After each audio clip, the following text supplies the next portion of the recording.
Hallelujah, praise the Lord. ഒരിക്കൽ കൂടി കർത്താവായ യേശുക്രിസ്തുവിൻ്റെ വലിയ നാമത്തിൽ നിങ്ങളെ ഈ വീഡിയോ സീരീസിലേക്ക് ഞങ്ങൾ സ്വാഗതം ചെയ്യുകയാണ്. നിങ്ങൾക്കറിയാവുന്നതുപോലെ ദ സ്റ്റോറി എന്ന വീഡിയോ സീരിയലിലൂടെ കർത്താവായ യേശുക്രിസ്തു ഒരു കഥ പറയാനായിട്ട് എന്നെ ഏൽപ്പിച്ചിരിക്കുകയാണ്. ഇത് ആരംഭിച്ച് കഴിഞ്ഞു. ഇന്ന് മൂന്നാമത്തെ വിഷയമാണ് ആരംഭിക്കുക. ഇതിനു മുമ്പ് നിങ്ങൾ 2 വിഷയങ്ങൾ കേട്ടു.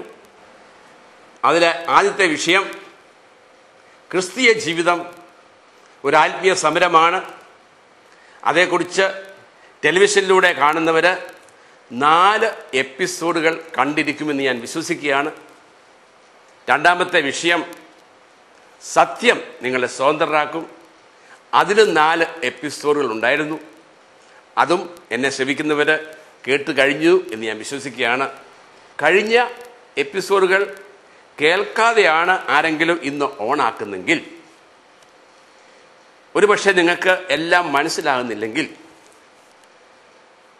ഇതിനു മുമ്പ് പറഞ്ഞ കാര്യങ്ങൾ CD ആയിട്ട് OM ബുക്ക് ഹൗസിൽ തിരുവനന്തപുരത്തും കോട്ടയത്തും എറണാകുളത്തും ഉള്ള OM ബുക്ക് ഹൗസിൽ ലഭിക്കുന്നതാണ്.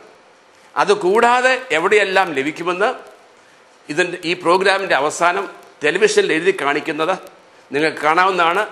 നിങ്ങൾക്ക് അവിടെ പോയി ചോദിച്ചാൽ അത് ലഭിക്കുന്നതാണ്.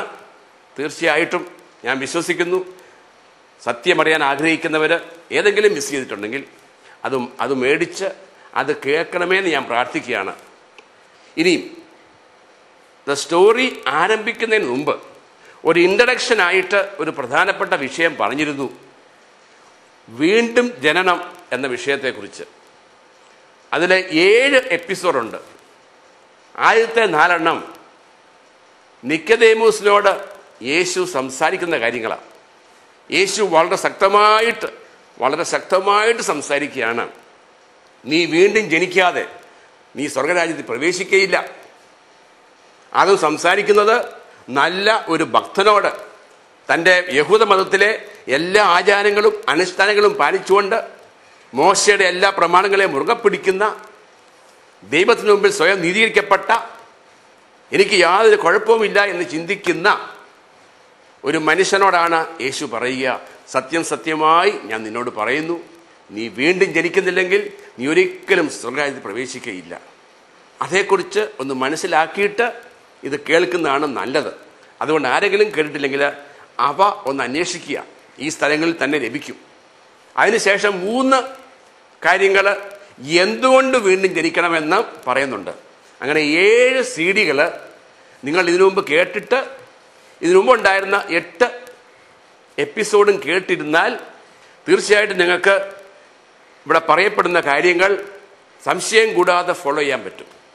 നമ്മൾ പെട്ടെന്ന് TV ഓണാക്കി ഇതിലേക്ക് പ്രവേശിക്കുന്നെങ്കിൽ ഒരുപാട് ചോദ്യങ്ങൾ കാണും, സംശയങ്ങൾ വരും, സ്വാഭാവികമാണ്. അതുകൊണ്ട് ഞാൻ നിങ്ങളോട് അഭ്യർത്ഥിക്കുകയാണ്, ഈ സ്ഥലങ്ങളിൽ പോയി ഈ CD കൈവശമാക്കി ഇത് വീട്ടിലിരുന്ന് കാണുവാൻ പരിശ്രമിക്കുക.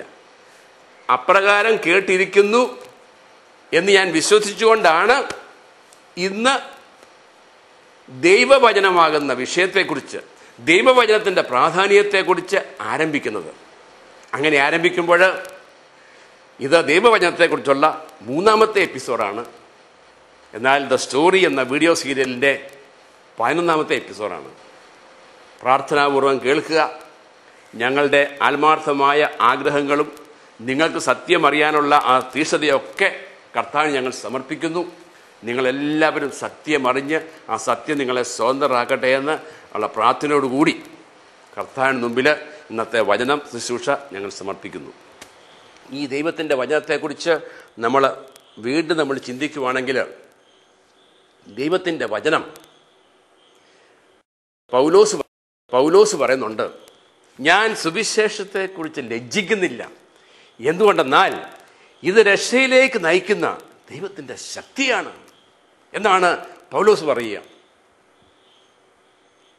യേശുവിനെ കുറ്റപ്പെടുത്തിക്കൊണ്ട്, യേശുവിനെ കുടുക്കാൻ വേണ്ടിയിട്ട് യേശുവിനോടൊന്ന് ചോദിച്ച ഒരു ചോദ്യമുണ്ട്. സദുക്കായർ ഒന്ന് ചോദിച്ചിട്ടുണ്ട്, സാദുസീസ് ഒന്ന് ചോദിച്ചു. ഒരു സ്ത്രീ ഒരു പുരുഷനെ വിവാഹം കഴിച്ചു. എന്നിട്ട് കുഞ്ഞുങ്ങളില്ലാതെ അവൻ മരിച്ചുപോയി. അപ്പോൾ ആ സ്ത്രീ ആ വ്യക്തിയുടെ സഹോദരനെ വിവാഹം കഴിച്ചു. അയാളും മരിച്ചുപോയി കുഞ്ഞുങ്ങളില്ലാതെ. അപ്പോൾ ആ സ്ത്രീ അടുത്ത സഹോദരനെ വിവാഹം കഴിച്ചു. അങ്ങനെ 7 സഹോദരന്മാരെയും വിവാഹം കഴിച്ചു. ഇനിയും ഈ സ്ത്രീ മരിക്കുമ്പോൾ സ്വർഗത്തിൽ ചെല്ലുമ്പോൾ അവൾ ആരുടെ ഭാര്യ ആയിരിക്കുമെന്ന് ചോദിച്ചു. അപ്പോൾ യേശു കൊടുത്ത ഉത്തരം, ആദ്യത്തെ വചനം മാത്രമേ ഞാൻ പറയുന്നുള്ളൂ, നിങ്ങൾ പിന്നെ താഴെ കാണുന്ന വചനങ്ങൾ വായിച്ചു നോക്കുക. യേശു കൊടുത്ത ഉത്തരം, നിങ്ങൾക്ക് ദൈവവചനമോ ദൈവത്തിൻ്റെ ശക്തിയോ അറിയാത്തത് കൊണ്ടല്ലേ തെറ്റ് പറ്റിയിരിക്കുന്നത്. നിങ്ങൾ ഈ മണ്ടൻ ചോദ്യം എന്നോട് ചോദിക്കാൻ കാര്യം, നിങ്ങൾക്ക് ദൈവത്തിൻ്റെ വചനമോ ദൈവത്തിൻ്റെ ശക്തിയോ അറിയാത്തത് കൊണ്ടല്ലേ നിങ്ങൾക്ക് തെറ്റുപറ്റിയിരിക്കുന്നത്. ഈ ദൈവത്തിൻ്റെ വചനം അറിയാമോ? ദൈവത്തിൻ്റെ വചനം അറിഞ്ഞെങ്കിലേ യേശുവിനെ അറിയാൻ സാധിക്കത്തുള്ളൂ. യേശുവിനെ അറിയുന്നതാണ് യഥാർത്ഥ രക്ഷ. അതുകൊണ്ട് നല്ലവനായ കർത്താവ് നിങ്ങൾക്ക് അനുഗ്രഹം തരട്ടെ പ്രിയപ്പെട്ടവരെ. ഞാൻ പറഞ്ഞു, ചരിത്രത്തിലൂടെ ചരിത്രവും വിശുദ്ധ ഗ്രന്ഥവും കൂടി കമ്പയർ ചെയ്താൽ നിങ്ങൾക്കറിയാൻ പറ്റും, 1000 വർഷങ്ങൾ മുമ്പ് പ്രവാചകന്മാരിലൂടെ കർത്താവായ യേശു ക്രിസ്തു പ്രവചിച്ചതെല്ലാം അതുപോലെ നടന്നതായിട്ട് ചരിത്രം രേഖപ്പെടുത്തിയിട്ടുണ്ട്. ഇനി നിങ്ങൾ ആർക്കിയോളജി എടുത്തു നോക്കിയ പുരാവസ്തു ഗവേഷകരുടെ ആ ഗവേഷണത്തിൽ നിന്നും അവർ അനേകം കണ്ടുപിടുത്തങ്ങൾ വന്നിട്ടുണ്ട്. അതിൻ്റെ വെളിച്ചത്തിൽ വചനം എടുത്ത് നോക്കിയാൽ ഈ ആർക്കിയോളജിയും വചനവും തമ്മിൽ ചേരുന്നുണ്ട്. അതിനൊക്കെ വലിയ അത്ഭുതം.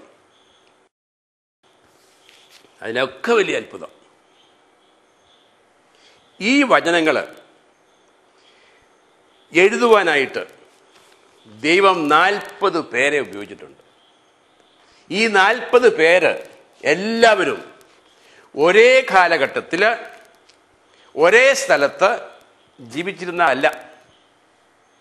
40 പേരും വിവിധ നൂറ്റാണ്ടുകളിൽ ഈ ലോകത്തിൻ്റെ പല ഭാഗങ്ങളിൽ ജീവിച്ചിട്ടുള്ളവരാണ്. ഭൂരിഭാഗം പേരും പരസ്പരം കണ്ടിട്ടില്ല. കാരണം അവർ ജീവിച്ചിരുന്ന നൂറ്റാണ്ടുകൾ വ്യത്യസ്തമാണ്. ലോകത്തിൻ്റെ പല ഭാഗങ്ങളിലാണ്.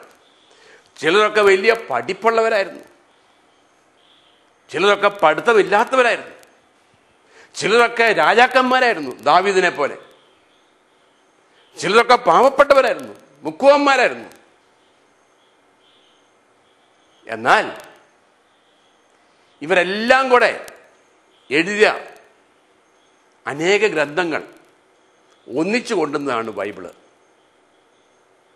ഇത് എഴുതുവാനായിട്ട് 1600 വർഷം എടുത്തു.